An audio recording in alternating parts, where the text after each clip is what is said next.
Многу врева за ништо. Уставниот суд му даде предност на собранието, но пратениците одлучија дека немаат основа да постапуваат. Нема потреба за автентично толкување на членот 11 од Законот за помилување затоа што не постои. Народните избраници не го прифатија барањето на министерката за правда Рената Десковска. Барањето за давање на автентично толкување на членот 11 од Законот за помилување, поднесено од пратениците Сашко Костов и Диме Велковски, не е оправдано.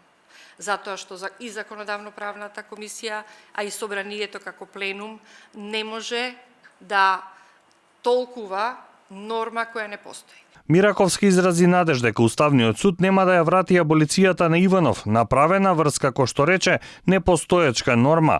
Опозицијата смета дека власта уште еднаш ја покажала својата правна неписменост. Една од причините за ваквата постапка, според Антонио Милошовски од ВМРО ДПМН, е тоа што власта свати дека постои опасност од повторно отворање на судски процес против актуелниот премиер Заев за случајот Глобал. Сватија дека доколку комисијата и собранието донесат автентично мислење и толкување дека членот 11 од Законот за помилување не постои, тој автоматски ќе мора да стане составен дел, односно да се избрише, од Законот за помилување од 93 година наваму.